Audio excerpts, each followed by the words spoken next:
Hello, good morning, everybody.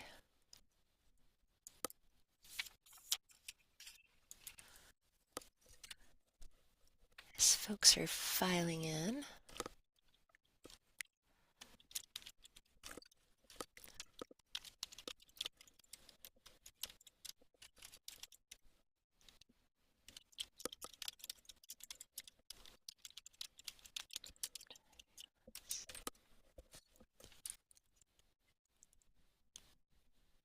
good morning, good morning. Happy New Year. I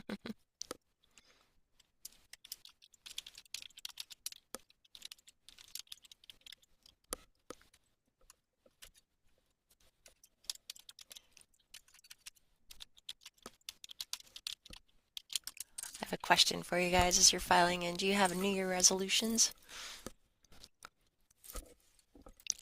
Does it count if we already broke them? My favorite is that's been going around. My New Year starts in February because January is a trial period.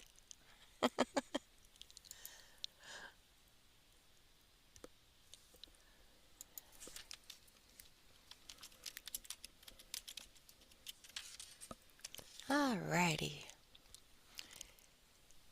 Well, it's 8:30, and as folks are filing in, I just want to say good morning and welcome. Here is our agenda. Happy New Year! We're going to do some introductions for new staff members here at the state agency. We'll talk about on-site reviews. Dina Benson is going to talk to us about um, lactose issues. We'll talk food and nutrition literacy, USDA foods update from CAT, civil rights, wellness policy, spotlight on local, farm to school, summer meal programs, and then NSLP office hours and our next webinar. So with that, we'll go ahead and we're recording. Good job. All right. Linda, do you want to introduce our new CNP team members? Sure. Welcome, everybody, and I hope you had a wonderful holiday and welcome to 2025. It will get better. So, Alex Fields is our new admin assistant, and he will be helping you with and Justice for All posters or possibly answering questions for you. And Brian Ferguson is our program specialist for CACFP. So if you have a CACFP question, generally you ask him, but Brian may be able to help you as well. And they both started about a week and a half ago, and they joined us for the new year, and everybody give them a warm welcome. Yay! Where's my do I have reactions? I was going to send up a reaction. Welcome, Alex and Brian. Thanks, Thank you. Linda. Ah, there's Alex. So next, SFA on-site reviews. This is just a reminder that school food authorities on-site monitoring must be completed no later than February 1st, but that's on a Saturday this year, so basically January 31st is the goal. The school food authority on-site review checklist must be completed for this review. This required form is available in the download form section of My Idaho CNP. The And sub, Pamela, yes, can I add one thing to it? It's yes. only for schools that have multiple locations. So if you're a single site school, it's a good thing to do, but not required. Thanks, Linda. The self-monitoring form helps check program compliance, which may reduce the number of findings and technical assistance identified during an administrative review. This form can also be a useful tool to monitor employee performance and identify areas requiring additional staff training. An online training on how to conduct this review and complete the required form is available in the CNP Digital Learning Portal. This training is titled the 2024 Online SFA On-Site Monitoring Training. And then up next, we have Dina Benson. here to help us with talk to us about lactose issues. Dana? Thanks, Pam. First, Alex and Brian, welcome. I look forward to being able to work with you. It's good to have you on the team. February is Lactose Intolerance Month, so I thought I'd do a little education piece on lactose intolerance. First thing, about 9 to 36% of people across the United States or worldwide, in the United States, there's 9 to 36% of people who are lactose intolerant. Lactose intolerance is not the same thing as a dairy allergy. So dairy allergies are something that you need to make sure that you make an actual substitution for any sort of dairy if there's an allergy, similar to any other allergy that you may have.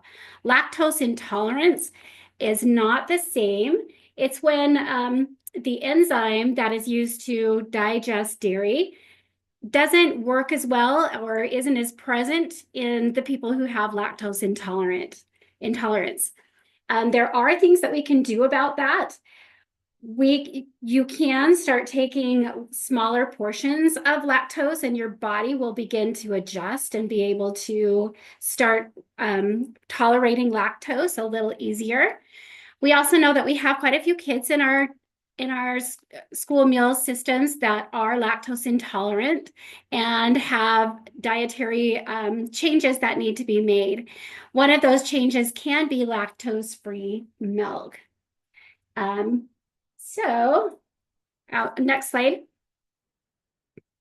On this one, we know that the daily dietary intake for dairy should be 3 servings. If you're having lactose intolerance issues, students or ourselves, if you're having issues with lactose, can make sure that some of those servings of dairy have lower lactose. So on the right of this slide, you can see that some items have more lactose than others. So you can use that to judge which ones you will be able to tolerate more. Things like yogurt will also be more readily accepted by your body because they have those additional enzymes that help you to digest. We also know that as we build up tolerance, you may be able to build a tolerance to lactose. One thing that I really love is that lactose-free milk is becoming more readily available in our schools for our students. So instead of giving them a substitute, we can give them dairy milk instead of switching it over to an alternate beverage, which allows them to have those 13 essential nutrients that they need for those growing bones and bodies. If you want more information on this, I know I have a shout out already to send out this lactose intolerance sheet, and I am happy to send that along to the state team and have them get that out to you as well. We also have these last 2 slides come as a resource that can be ordered on our website as well. So on the next slide, you can see that as I've told you in the past, we have on our website what is called the Dairy West Partner Portal. That's for you. There's an area under school nutrition that will have tons of different resources. The resources that I just showed you are actually under our health professional section under those educational pieces. So if you want to get on there and order those, you may do that as well. I will also send out the PDFs of both of these to the state team for you to all have. On the next slide, I just want to have a quick reminder that we do have this school nutrition Facebook group. Remember that this is for you. We host it just to be a opportunity for you all to share wonderful things that are happening. We have recipes that are shared there, different ideas, marketing ideas, promotions you may have coming up. It's also a great place to ask questions of your fellow school nutrition professionals if you have questions. We do manage this in the background, but really this is for you. Lastly, on this next slide, I want to make you aware of a promotion that is in conjunction with the National Dairy Council and the School Nutrition Association. This promotion is called Made with School Lunch. There are some really cool assets available on this website that you can see those listed here. You can download these posters on here. In this next year, there are going to be even more assets available, and this will be featured at ANC this summer. Take a look. There are really wonderful things that you can use in your schools and use on social media to be able to advertise the health and importance of our school meals. And with that, for this last slide, don't hesitate to reach out to me if you want more information or if I can be a support or a resource to you. Also, just lastly, a quick call out for our Elevate staff events. If you have not signed up for yourself or your staff yet, don't miss this really great opportunity for learning, education, and an opportunity for your staff to have a VIP feel at an event that they can come away with, inspired to take things back to your kitchens and really make a difference. Thank you so much, Pam, for the time. Oh, you're welcome. Thank you, Dina. That's great information, and we'll look forward to getting those PDFs on lactose intolerance and everything, and getting them out to the schools. So, yes, much appreciated your time here. And next, food and nutrition literacy. Literacy in the lunchroom. So, the school lunchroom is a place where kids can take a break from their lessons, build relationships, and leave feeling wholly nourished. Lunchrooms contain a world of potential and deserve our attention. Kids see lunchrooms not just as places for eating, but also as places for building community, connection, identity, agency, values, and culture. Lunch might even be the highlight of a student's day, including fun, free posters like this enhance literacy without effort. And kids will be grateful that you gave them a place to focus their eyes because, they can't make eye contact with each other. And anytime their eyes are looking these types of posters, it leads to learning. So I'll put a link in the chat for these posters, the team nutrition posters, and you guys can, if you don't have them already, check them out. And next, Kat's going to give us the USDA Foods update. Kat? Thank you, Pamela. Okay, so this is a new process, and Sean and I Sean is monitoring this for us.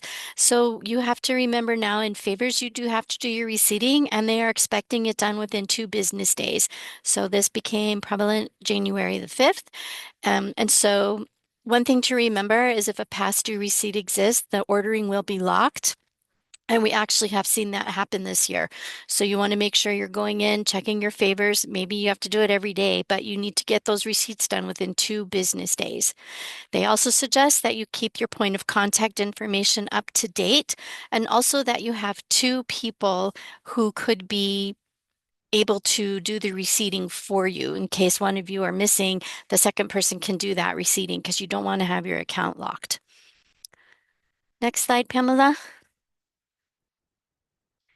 So we are doing a USDA foods training on January 27th. The next day will be the NSLP 103 training. So we still have seats available. If you're new to your school and you're going to be in charge of ordering the USDA foods, this will be a good training for you to attend.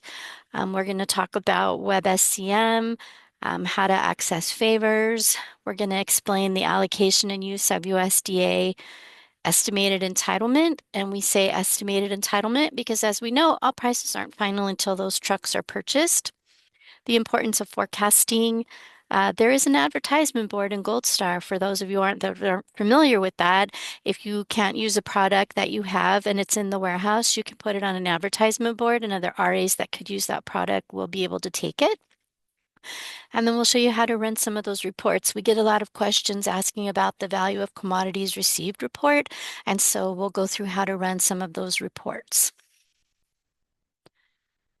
Next, there we go. Okay, so the foods available list, we call it the FAL for 25-26, came out. Today we are having a meeting with our wonderful advisory council, and we're going to get their input on which items we are going to want to offer into the WebSCM catalog for you to order this year.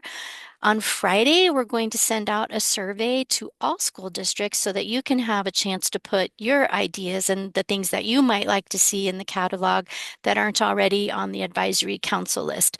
So we're going to take care of that list today, and then I will be sending that out on Friday. So please make sure you're checking your broadcast emails so that you get that information. We ask that you review the foods available list and then indicate which foods are of interest to you. We need you to complete the survey by February 4th. Sean and I are going to open the catalog in WebSCM on February 19th, and then that will close on March 5th. So once we get this broadcast email sent out to you on Friday, go ahead and look over that list. I've made a sheet where you can go in and just say what you would like to see added, or you'll see the items that the advisory council recommended for us to keep. So just make sure you're looking for that broadcast email. And if you don't get it on Friday and you don't see it next week, please reach out to me. Don't just say, oh, sometimes we get caught up in your spam filters and we would really like your input on this. So we are adding 2 new vendors in school year 25-26. One will be Don Lee Farms and the other will be International Food Solutions. And with the International Food Solutions, they're going to be offering tangerine chicken and items that you guys used to get, but they haven't been available for a while in our catalog. So we are going to open up these 2 vendors so that you'll have a little bit more options. And then on the next webinar in February, Edith Gonzalez from Gold Star is going to come and be our guest speaker. So if you have any questions on the Gold Star Foods ordering system, make sure you bring those with you. Edith is a wealth of knowledge. Trust me, I've used her a lot to get some answers. And so she's going to come just kind of give you a few more tips before the ordering period starts. So make sure you come. We'd love to have you. And Edith is very excited to present for us. She always asks us if there's an opportunity for her to present. And so these webinars are a great avenue for her. And with that, am I done, Pamela? I am done. Thanks, everyone. Please be sure to look for my broadcast email. Thanks so much, Kat. That was great. And of course, the USDA Foods team is always here to answer questions. If just reach out. A little reminder about civil rights. The non-discrimination statement, make sure that yours is up to date. The long statement needs to be on your website and all communications. The menus you post online may contain the short statement. When in doubt, include the long statement, is how I have always understood it. And it just take a take a couple minutes and go to your website and make sure that you've got the correct one on there and that it's updated and everything. And that's an easy finding slash TA to avoid on your administrative review. So just take a minute to make sure that it's out there. And welcome to January. I wanted to talk a little bit about your wellness policy, and it's that time of year. And actually, since 2004, state education agencies have required school districts to create a local wellness policy and form district wellness committees. Over the past several years, school districts have revised local wellness policies to meet a minimum federal standards under the final rule of the Healthy, Hungry-Free Kids Act of 2010. With this in mind, schools are now tasked with convening, planning, and implementing school-level wellness efforts to comply with local wellness policies. Convening a school wellness committee is the best way to bring school staff, families, students, and community members together to address pressing student health issues. The school wellness committees typically assess the school health environment, programs and policies in place, and identify ways to strengthen these to improve the health of students and staff.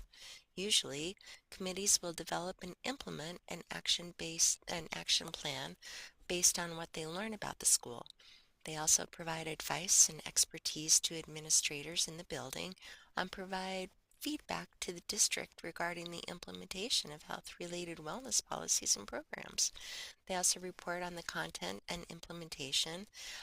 They give those reports to the public, including parents, students, and community members. When it comes to promoting nutrition, making the healthy choice the easy choice is where smart snacks come in, but that's a topic for another day. Hey, Pamela, you have a request to speak louder. Oh, okay. Very good. So on this slide, I just wanted to say the School Wellness Committee is also a way to ensure that district level wellness policies are implemented at the building level. In addition, these committees represent the unique perspective of the community in a school building. This enables the health priorities and activities put in place to truly reflect the needs and interests of that school. Assessments conducted at the school level ensure the school is following the district policy and at the district level compared to a model policy. Triennial assessments must be readily available to the public. The School Wellness Committee will support the school in developing a healthier school environment. It will create the vision and goals for the school's involvement in Healthier Generations Healthy Schools program, if applicable. It will assist with policy development or revision to support a healthy school environment. It promotes parent, community, and professional involvement in developing a healthier school environment. Advocate for school health programs and policies within the broader school community. Tap into funding and leverage resources for student and staff wellness. Plan and implement programs for students and staff. Evaluate program and policy efforts. Provide feedback to the district regularly regarding progress on the implementation of the local wellness policy. And these are some reasons why you need help and why there needs to be a designee with the authority and responsibility to ensure each school complies with the wellness policy. This is not on the shoulders of the food service director. It's up to you to make sure that there is a committee and that, the principal or superintendent really is engaged with this information. And we send out at the state agency reminders to, administrators that the wellness policy is a district-wide and a school-wide program. The School Wellness Committee is an action-oriented group that focuses on the implementation of the district wellness policy and other health-related priorities. Engage school staff and parents in school wellness using these ready-to-go communication tools. Sharing news about your local school wellness policy is easy with these flyers, presentations, newsletter articles, and social media posts. Your school can personalize them to make them specific to your local school wellness policy activities. Each tool includes places for you to enter information specific to your school or school district. And remember, the School Wellness Committee can be combined with existing school committees to provide additional support and resources for the school, students, and community. The SDE website has a lot of resources under files, FAQs, training, and links, including a model wellness policy and a progress report for the triennial assessment. This website for Healthier Generation has tools to guide the process. There are 6 steps, and take a few moments to locate the specifics for your school district, starting with the last assessment. If you're having an AR or are due for one, remember that the wellness policy is assessed at the school and district level, and it gets approved by the board. So getting the assessment done and on the board's agenda might take some time. Remember, the point behind the wellness policy is to ensure that children have a healthy environment with wraparound messaging that supports their well-being. They deserve that, and so do the adults in the schools. Please reach out with successes and challenges. We hear a lot about what's not working, but I know there are a lot of you with vibrant committees and model policies too. And we want to make sure that you have everything that you need to to get your wellness policy up to speed and have that helpful um, community in your school. Ah, my favorite. Spotlight on local. Well, first of all, I received this from Teton School District. They received a large donation of fresh, organic, locally grown carrots from Full Circle Farm in Teton Valley, and they wanted to serve them for lunch. Actually, Jamie, is Jamie on the webinar? Do you want to talk about this? This was Sure. or yay. Okay, go ahead. Yeah, we received a pretty large donation from a local farm here in Teton Valley. We served it was about 180 pounds worth of um, these carrots, and they harvested them all and brought them to our warehouse. Um, as I was cleaning and scrubbing them, we realized like there were a lot of oddly shaped carrots, and just even my imagination was going. And I thought that these elementary kids would just have a blast thinking of what these carrots were up to before they got onto their tray. So we created this little contest for them where they could write a little story or draw a picture of what they thought their carrot was up to. So we got a lot of participation with it, and the kids absolutely loved it. So That is terrific. And are these the winners? those are some of the winners, yes. So the winners each received like a little carrot notebook and a little carrot pen. And then about 5 other students in the elementary schools received just the pen. Oh, nice. And so you know that these kids, when they go to the grocery store with their parents, are going to recognize Full Circle Farm. Yep. Perfect. Well, thank you so much for sharing this. Awesome. This was a lot of fun. I was excited to share this, so that's great. Thanks. Yeah.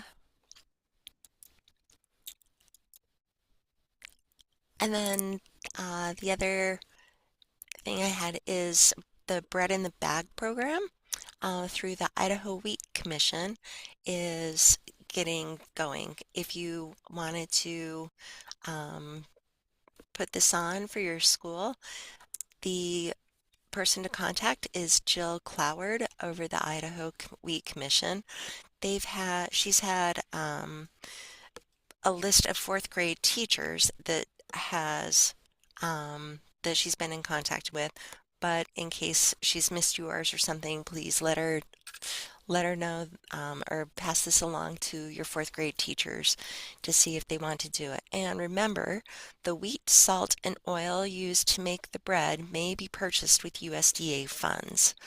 Um, that is absolutely allowable and it helps out. So next, we'll talk about farm to school. Sorry about the blurry one on the front. I want to grow my own food, but I can't find bacon seeds. That's a good one. And then working with fiber, I turn grass into wool. What's your superpower? Says the sheep. Farm to school in winter does have a lot to do. Garden and field planning. Now is a great time to reach out to local producers. You can find them through Idaho Preferred. Um, and USDA foods forecasting is happening now, so bringing local foods to the child nutrition program is a great idea. Um, if you have, there are fact sheets at this website on the bottom. I will put some links in the chat here in a sec, but the sugaring, candle and salve making, butter making, pickling, canning, applesauce. Going back to the previous slide, the bread in the bag program, that goes right along with butter making. Um, but you guys are great at these already, and I just wanted to throw that out for a reminder. There's things to do in the winter. Because what's in season is, yeah, apples, onions, and potatoes. Um, One other exciting thing that's going on now, the local food for schools and childcare cooperative agreement, the LFSCC funding was announced last month. This is a cooperative agreement that the state agency enters with the USDA/AMS, and the state agency has already applied. Just over $3 million is Idaho's allocation, which goes toward both school food purchasing and childcare institutions. Schools will need to opt in to receive their share as there will be quarterly reporting requirements to receive reimbursement. The funding is meant to support groups defined as historically underserved, including farmers or ranchers who are beginning or socially disadvantaged, who are veterans, and are a limited resource. Local foods are to be sourced within 400 miles and be unprocessed or minimally processed, which means whole, cut, pureed, fresh, frozen, canned, dried, or otherwise processed such that the original product character is retained. Again, Idaho Preferred is the website to use for finding what's local to you. And while the amount allocated won't be enough to run your program, it is enough to introduce some novel local products in an interesting way. For example, you might purchase bison and serve a bison and barley soup using a standardized recipe available in the ICN's recipe box. Um, I'll put, again, some more links in the chat in just a sec. Hey, Because, Pamela, yes? before you go there, I did see a question, when will the opt-in forms? We've applied for it, but we may not be approved for it till March or April, according to USDA. And as soon as we know we've been approved and the method, then we will send information out to everybody. So yes, we've approved for this 3.1 million. However, we've applied and we have to get approval on what we're going to do. So don't jump the gun, everybody. We will let you know as soon as we know we've been approved. Thank you, Linda. Stay tuned. Can I add to that, Pamela? Yes, of course. So remember, with the Buy American provision coming up starting in school year 2026, that 10% of all your commercial purchases, that's all you can spend on non-domestic items. So keep an eye out for the local food and really start thinking about that, because that's going to help you with your Buy American. Thanks, you guys. Awesome. Okay, now we'll talk about summer meal programs. And Marianne is our coordinator, and she's on deck ready to go. Thanks, Pamela. Really quick, there's another question on in the chat box. It says the question is, does milk qualify? Ah, Oh, okay. Linda just answered it. So go Awesome. ahead, Pamela. Thanks. Nope, you're good. So good morning, everyone, and Happy New Year.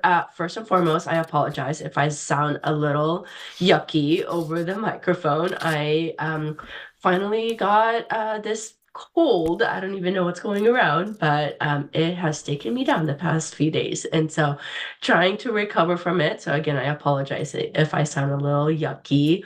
But all the information is on the slide and chat box is available. So if you guys have any questions, please reach out. But yes, good morning and Happy New Year. As you all know, with the new year comes the start of planning for our season of SFSP.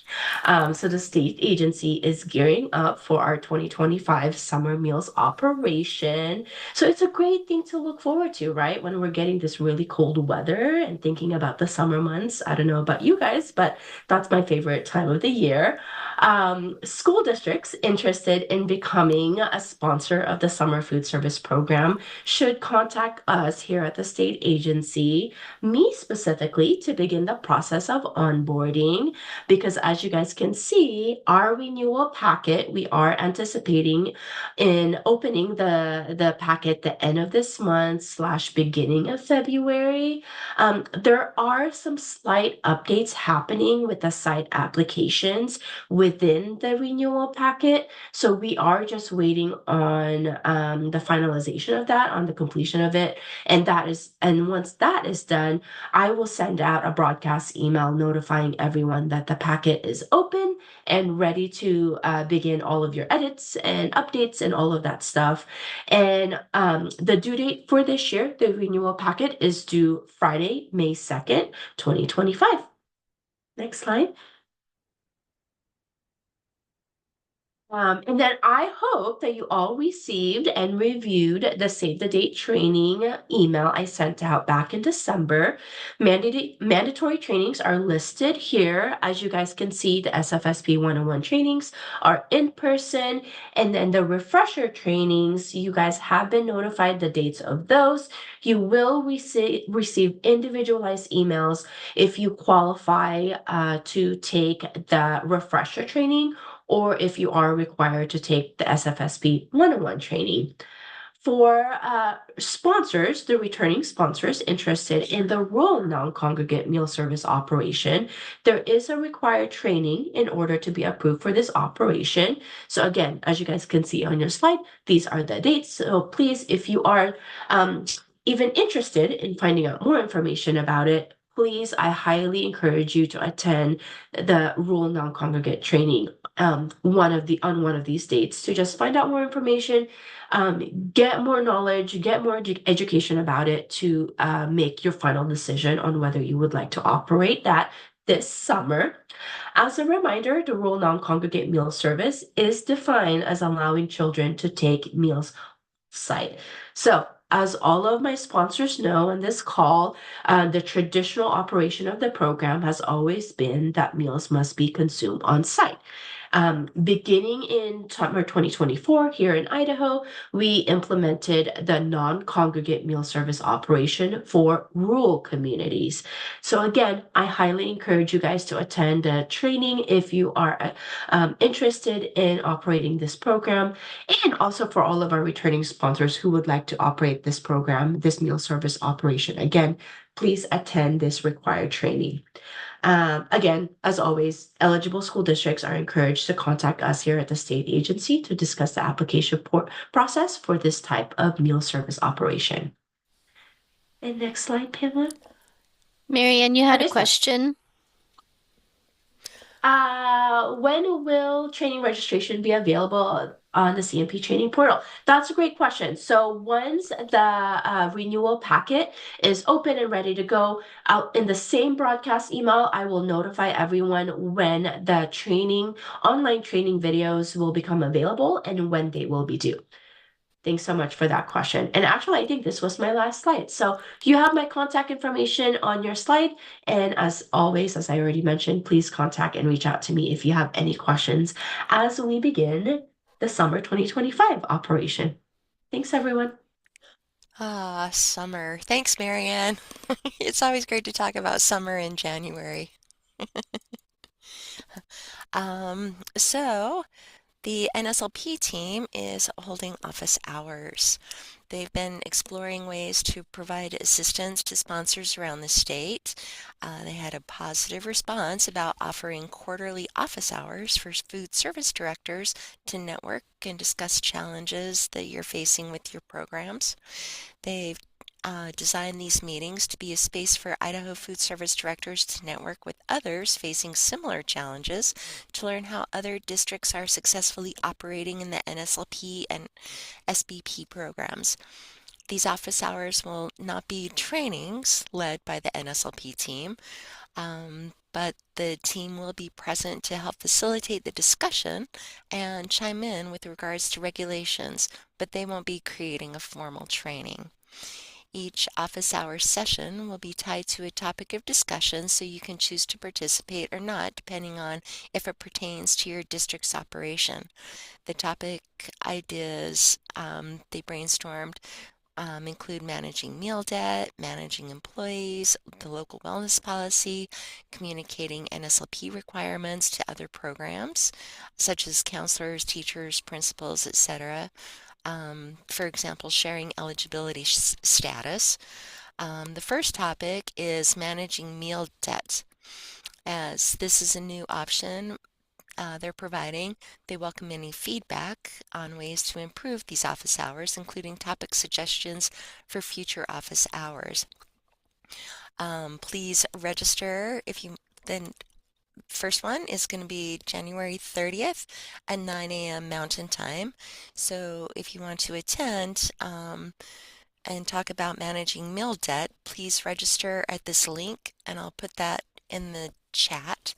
And if you have any questions, please contact the NSLP team.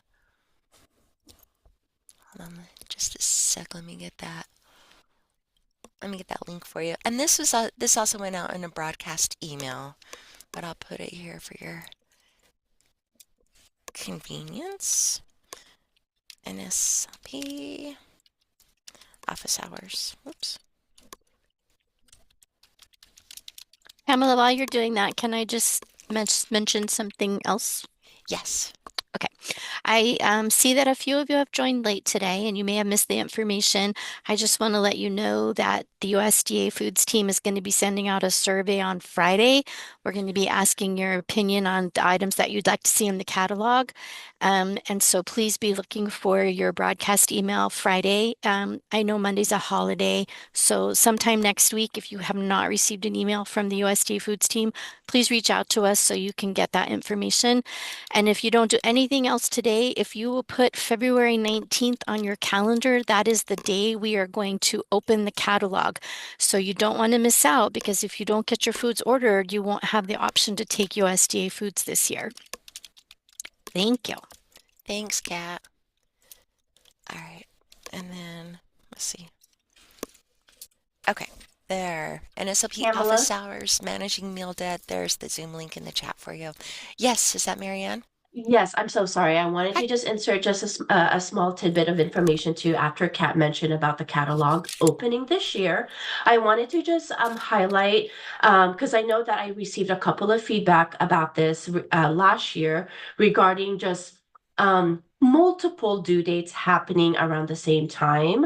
And so I really want to just encourage all of our sponsors, especially for the sponsors that are doing, obviously the school meals program, CACFP and SFSP.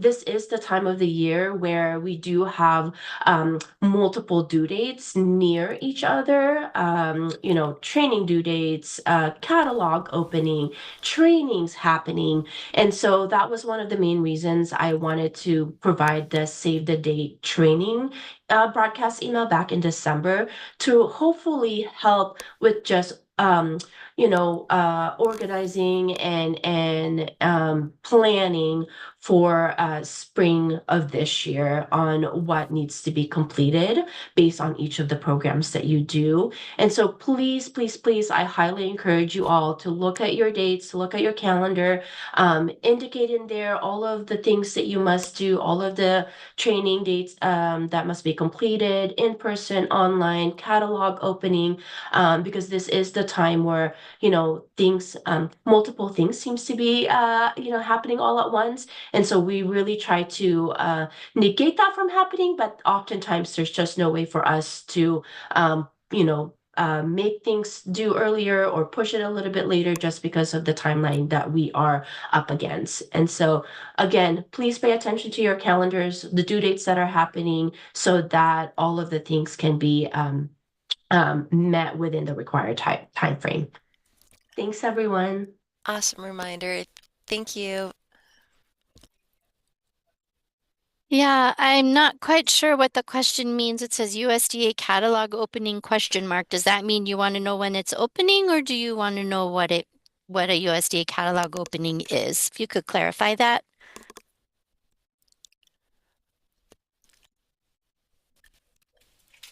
Okay, again, I'm not sure what yes means.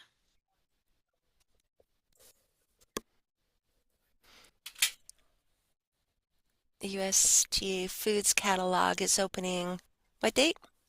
February 19th, And it closes? March 5th. Okay. So the USDA Foods Catalog, that is where items are put into WebSCM that Idaho will be offering out for schools. Our advisory council will give us their recommendations today. Then that survey is going to go out on Friday. It's going to have your direct delivery items, the raw material pounds that you can order.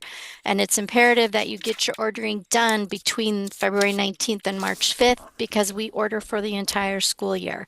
If you don't get in there and make orders, you're not going to have access to the USDA foods. So please reach out to me if you have other questions, me or Sean. We will be happy to help you. We're not we're not making you use the USDA Foods team email. It's helpful, but it's not imperative. So if you just want to reach out to me or you want to reach out to Sean, feel free to do that, and we'll be happy to answer any questions that you have. Thank you, Kat.